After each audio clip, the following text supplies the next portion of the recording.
Hello guys, welcome to my channel. इधर मैं काफ़ी लंबे समय बाद आप लोग से कनेक्ट हो पाई हूँ क्योंकि मेरे घर में सबको फ़ीवर हो रखा था। तो आज हम लोग सब ठीक हैं। तो आज मैं आप लोगों से कनेक्ट हो पा रही हूँ। तो गाइस, हम लोग क्या पढ़ रहे थे अभी तक? हम लोग ने कौन सा चैप्टर स्टार्ट किया था? Lesson 5, separation of substances. तो इसमें हम लोग पढ़ रहे थे किस तरीके से हम लोग सब्सटेंसेस को कैसे सेपरेट कर सकते हैं, बटर को मिल्क से कैसे सेपरेट कर सकते हैं, और टी लीफ को टी से हम कैसे सेपरेट कर सकते हैं। ठीक है, तो इस तरीके की चीज़ें हम लोग इस चैप्टर में पढ़ रहे थे। अब आगे क्या है, इसको हम लोग थोड़ी सी और डिटेल में जानेंगे कि किस तरीके से हम और सब्सटेंसेस को किन किन टाइप्स ऑफ मेथड से हम लोग इन्हें सेपरेट कर सकते हैं। तो गाइस, अगर आपको इसमें कोई भी डाउट हो, मेरे किसी भी वीडियो में अगर आपको कोई चीज़ समझ में नहीं आ रही है, तो I am here to help you. मैं आपकी पूरी तरह से हेल्प करने की कोशिश करूँगी। आपको कोई भी प्रॉब्लम हो, आप कमेंट बॉक्स में आप कमेंट लिख के डाल सकते हैं। मैं पूरी पूरी कोशिश करूँगी कि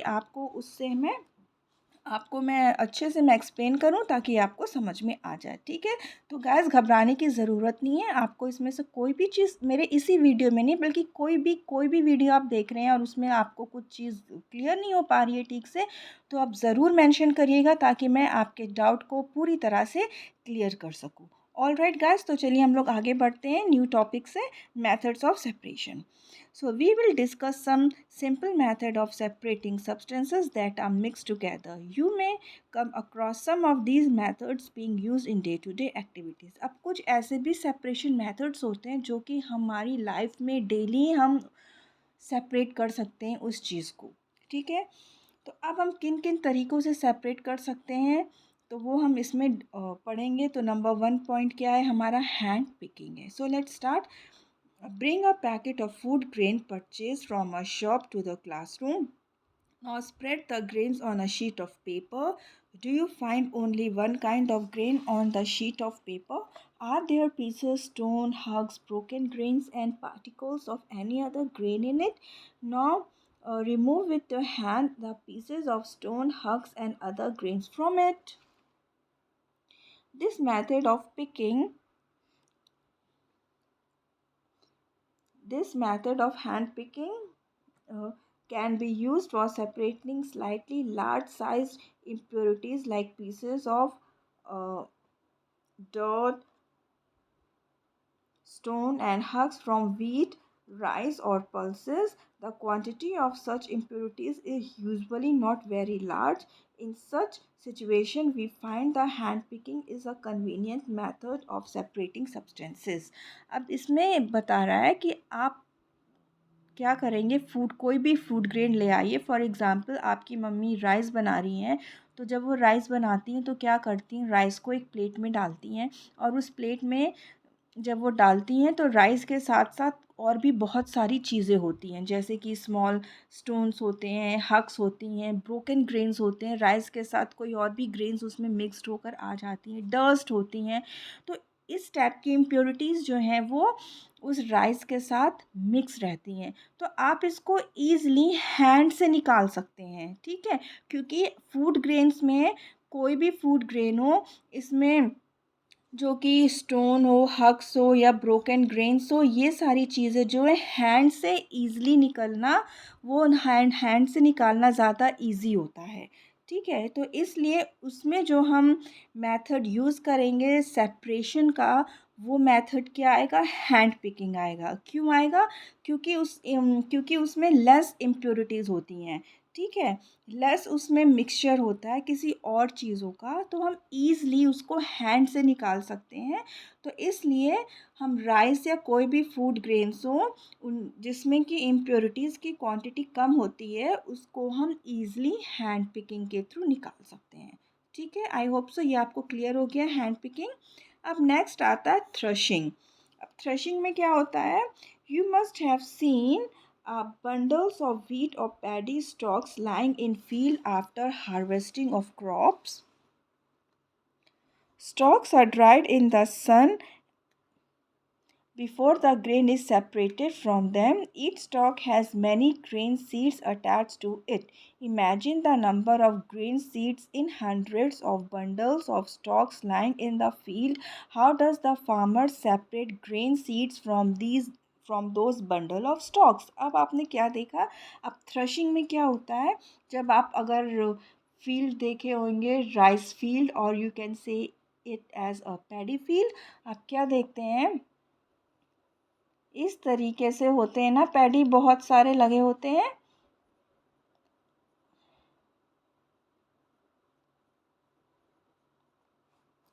इस तरीके से बने होते हैं, इजंट इट, ऐसे ऐसे होते हैं ना, बंडल्स में होते हैं, और इसमें कितने हंड्रेड्स ऑफ पैडीज होते हैं, इजंट इट।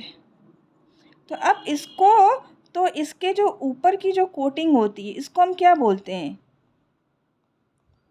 ये जो हमारा ऊपर की ये जो कोटिंग है, इस यहाँ पे तो ये हमारा राइस हो गया, राइस के ऊपर की ये जो कोटिंग होती है, ये होती है हमारी हक्स, ये राइस हो गया, अंदर इसके राइस हुआ, राइस के ऊपर की जो होती है कोटिंग हक्स, तो ये हक्स कैसे निकालेंगे, क्योंकि एक एक राइस, ये तो हंड्रेड्स ऑफ राइस हो गया, थाउजेंड्स ऑफ राइस हो गया, तो इसको हम कैसे निकालेंगे, किस तरीके से, हम ये बंडल्स में होते हैं, ये जब हम जब हमारा क्रॉप पक जाता है तो फार्मर काट करके वहीं पे रख देते हैं, फील्ड में रख देते हैं, तो अब इसके हक्स को हम कैसे निकालेंगे, हाउ, तो उसको हम थ्रेशिंग से निकालेंगे, कैसे थ्रेशिंग करेंगे, लेट्स गो अहेड।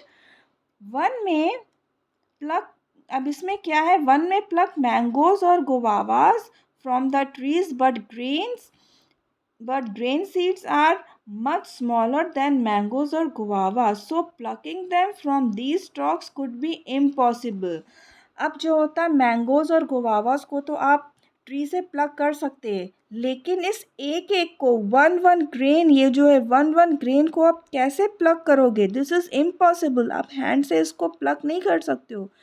आप गुआवा को, आप मैंगो को आप ट्री से प्लग कर सकते हो, बट एक एक ग्रेन को आप इसमें से अलग नहीं कर सकते, ठीक है, this is impossible. How does one separate grain seed from there stock, तो अब किस तरीके से हम इस स्टॉक से एक एक ग्रेन सीड को, ये स्टॉक हो गई, अब किस तरीके से हम एक एक ग्रेन सीड को हम स्टॉक से कैसे अलग करेंगे, the process that is use to separate grain from stalk is threshing. अब थ्रेशिंग को क्या प्रोसेस होती है, एक एक ग्रेन्स को हम रिमूव करेंगे स्टॉक से, उस प्रोसेस को हम बोलते हैं threshing. Got my point. In this process, the stalks are beaten to free the grain seeds. Sometimes threshing is done with the help of bullocks. Machines are also used to thresh large quantities of grains. तो threshing में क्या होता है कि जो होती stocks होती ना, उसको बीट करते हैं, उसको किसी चीज़ से बीट करेंगे, या फिर पूरे बंडल को एक साथ लेके बांध के ये ग्राउंड में कस कस के उसको बीट करेंगे, या फिर ये तो हैंड के थ्रू हो गया, लेकिन कुछ मशीन्स होती हैं या बुलक कार्ट्स के भी थ्रू हम थ्रेशिंग करते हैं। थ्रेशिंग मीन्स जो हमारा ये जो ग्रेन है, वन वन ग्रेन है, उसको हमें इस स्टॉक में से रिमूव करना है। तो वो किस प्रोसेस से रिमूव हो सकता है, थ्रेशिंग के प्रोसेस से। क्लियर। अब नेक्स्ट आएगा हमारा विनोइंग। नेक्स्ट क्या आ गया, winnowing. All right, so make a mixture of dry sand with sawdust or powdered dry leaf. This mixture on and keep this mixture on a plate or a newspaper. Look at this mixture carefully. Can the two different components be made out easily? Are the sizes of particles of two components similar? Would it be possible to separate the components by hand picking? अब इसमें बोला, आप एक plate लीजिए और उस plate में आप क्या रखिए, सैंड रखिए, मिक्सचर ऑफ ड्राई सैंड रखिए, या और उसके साथ आप सॉ डस्ट को या पाउडर ड्राई लीफ को मिक्स कर लीजिए। एक्सक्यूज़ मी, आपने क्या किया, सैंड लिया, सैंड में आपने ड्राई लीफ को मिक्स कर दिया, ठीक है। तो क्या ये हम हैंड पिकिंग के थ्रू हम इसको अलग कर सकते हैं, इज़ इट पॉसिबल? नो, ये पॉसिबल नहीं हो सकता है, क्योंकि दोनों की क्वांटिटी इक्वल है, बहुत ज़्यादा है, ठीक है। ये सैंड भी एकदम माइन्यूट चीज़ होती है, और dry leaf means powdered of dry leaf लिखा है, ठीक है। और पाउडर भी बहुत ही, मतलब पाउडर आप जानते ही हो किस फॉर्म में होता है, तो इसको हम हैंड पिकिंग से तो हम अलग नहीं कर सकते हैं, ठीक है, इसको हम किस तरीके से अलग कर सकते हैं? By the process of winnowing. Alright, अब इसको हम लोग आगे पढ़ते हैं। Now take your mixture to an open ground and stand on a raised platform. Put the mixture in a plate or sheet of paper. Hold the plate or the sheet of paper containing the mixture at your shoulder height. Tilt it slightly so that the mixture slides out slowly.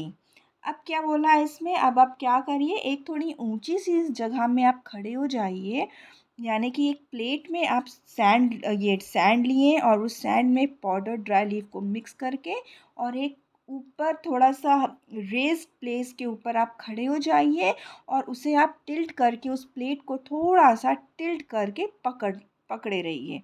ठीक है, और height, उस आपके हाथ की height क्या होनी चाहिए? आपके शोल्डर हाइट की होनी चाहिए। जिस तरीके से आप यहाँ पिक्चर देख रहे हैं, एक प्लेट आप ले लीजिए, उसमें आप ये सैंड वाली प्लेट आप ले लीजिए और इस तरीके से एक रेस प्लेस में आप खड़े हो जाइए। ठीक है, और धीरे धीरे आप उस मिक्सचर को नीचे गिराते जाइए, धीरे धीरे से इसको हिलाते हुए मिक्सचर को नीचे गिराते जाइए। तो आपको क्या मिलेगा? जो हल्की चीज़ें, यानी कि ड्राई लीफ बहुत हल्की होती है ना, तो जब आप इस प्रोसेस से आप करेंगे तो जो ड्राई लीफ है, यानी कि वो चीज़ जिसका वेट बहुत ही लाइट होता है, वो उड़ जाएगी। ठीक है, वो हवा के साथ उड़ जाएगी, और जिसका वेट थोड़ा हैवी है, यानी कि सैंड है, वो वहीं आपके पास नीचे आके गिरता जाएगा, वो कलेक्ट होता जाएगा, और जितनी भी लाइट चीज़ें हैं वो उड़ के कहीं और चली जाएंगी। वो एयर के साथ, एयर जिस तरफ एयर का डायरेक्शन है, उस तरफ वो उड़ती हुई वहाँ पे वो चली जाएगी। ठीक है, तो इस प्रोसेस को हम बोलते हैं winnowing. What happens to both the components sand and sawdust or powdered leaf falls at the same place? Is there a component that blows away? Did the wind manage to separate two components? तो yes, the wind managed. ठीक है, sand और sawdust क्या हुआ, ये एक जगह पे नहीं गिरेंगे। क्यों? क्योंकि sawdust या ड्राई पाउडर्ड लीफ ये बहुत ही लाइट होते हैं, तो ये विंड के साथ ये ब्लो कर जाएंगे, और सैंड जो है वो आपके पास नीचे गिरता जाएगा, वहाँ पे वो कलेक्ट होता जाएगा। So this method of separating components of a mixture is called winnowing. तो इस मेथड को हम क्या बोलते हैं? विनोइंग, जिसमें हम बोल सकते हैं एयर का रोल है। तो इसमें इस प्रोसेस को हम क्या बोलेंगे? विनोइंग। तो winnowing is use to separate heavier and lighter components of a mixture by wind और बाय ब्लोइंग एयर। ठीक है, और इस प्रोसेस को हम क्या करते हैं? फैन के भी थ्रू कर सकते हैं। हमने एक साइड में फैन लगा दिया, ठीक है, और इस तरीके से हम करेंगे तो जितना भी जो लाइट इम्प्योरिटीज़ हैं वो उड़ के अलग हो जाएंगी, और जो चीज़ आपको चाहिए वो आपके पास आके गिरता रहेगा। All right, so this method is commonly used by farmers to separate lighter husk particles from heavier seed of grains. The husk particles are carried away by the wind. The seed of grain gets separated and form a heap near the platform for winnowing. The separated husks is used for many purposes such as fodder for cattle. अब क्या होता? अब आपने क्या किया? Threshing के through, अब यहाँ पे देखिए, आपकी जो राइस थी, राइस का जो हक्स था, वो आपने थ्रेशिंग के थ्रू सीड्स को अलग कर दिया था स्टॉक में से। Isn't it? मैंने बताया था ना, थ्रेशिंग के थ्रू ये एक एक सीड आपके अलग हो गए थ्रेशिंग के थ्रू। ठीक है, अब क्या होता है, जब आप थ्रेशिंग करते हैं अलग भी हो जाता है, और साथ साथ इसके ऊपर जो हक्स होता है ना वो भी रिमूव हो जाता है। लेकिन हक्स और ग्रेन ये सारा एक साथ कलेक्ट रहता है, एक इकट्ठे रहते हैं ये दोनों चीज़ें।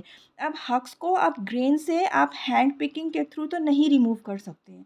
आप किस तरीके से इसको रिमूव कर सकते हैं? विनोइंग के थ्रू रिमूव कर सकते हैं। ठीक है, इस तरीके से आप सूप में पूरा ये जो कल है हक्स और ग्रेन को आप इकट्ठे करेंगे सूप में, और फिर साइड से एयर आएगी। ऑल राइट, तो एयर से क्या होगा? जितना भी ग्रेन से आपके पास गिर जाएगा, और जो भी हक्स है या डस्ट होंगी उनमें, वो सब जो है एयर के साथ ब्लो अवे हो जाएगा। तो आपके पास क्या रह जाएगा? ये ग्रेन्स रह जाएगा। ठीक है, अब ये जो हक्स है ये वेस्ट तो करेंगे नहीं, अगर ये सारा हक्स जला देंगे तो क्या होगा? पॉल्यूशन, एयर पॉल्यूशन हो जाएगा, ठीक है। तो इस हग्स को क्या करते हैं, कलेक्ट करके इसको हम एनिमल्स को भी दे सकते हैं खाने के लिए, ठीक है। वो एनिमल्स के काम आ जाता है, उनके खाने के में ये काम आ जाता है। तो ये आपको क्लियर हो गया विनोइंग से हम क्या क्या चीज़ों को अलग कर सकते हैं। नेक्स्ट हमारा आ गया सीविंग। अब सीविंग से हम क्या चीज़ें अलग कर सकते हैं। Sometimes we may wish to prepare a dish with flour, we need to remove impurities and bran that may be present in it. What do? We use a sieve and pour the flour in it. Sieving allows the fine flour particles to pass through the holes of the sieve while the bigger impurities remain on the sieve. अब कभी कभी आपकी मम्मा अब जैसे रोटी बनाती हैं तो उसके लिए जब वो आटा लेती हैं तो क्या करती हैं, आटे को छानती हैं ना मम्मी आपकी। तो जब आटे को जब वो सीव में रख के छानेंगी तो आपको क्या दिखेगा, जो प्योर फ्लोर है वो नीचे आ जाएगा सीव के, जो फाइन होता है, और जो इम्प्योरिटीज़ होती हैं वो सीव के ऊपर रह जाती हैं, ठीक है। तो उसको हम निकाल के अलग कर सकते हैं। तो sieving allows the fine flour particles to pass through the holes of the sieve while the bigger impurities remain on the sieve. तो जो फाइन फ्लोर पार्टिकल्स है वो सीव के नीचे आ जाता है और जो बिगर इम्प्योरिटीज़ है वो सीव के ऊपर ही रह जाती है। इस तरीके से हम इम्प्योरिटीज़ को अलग कर सकते हैं। In a flour mill, impurities like husks and stones are removed from wheat before grinding it. अब जो अब ये जो हमको फ्लोर जो हम लाते हैं मार्केट से पैकेट में जो लेकर के आते हैं, तो वो भी यही काम करते हैं, उन लोग भी इम्प्योरिटीज़ को अलग करते हैं, स्टोन्स को और हग्स को रिमूव करते हैं, और जो प्योर जो ग्रेन्स होता है फिर उसको वो ग्राइंड करते हैं। Usually bag full of wheat is poured on a slanting sieve. The sieving removes pieces of stones, stalk, and husks. They may still remain with wheat after threshing and winnowing. अब क्या होता है, threshing and winnowing के साथ साथ जब आपने threshing किया उसके बाद विनोइंग किया, उसके बाद भी जो होता है फूड ग्रेन्स में थोड़ा बहुत रह जाता है इम्प्योरिटीज़।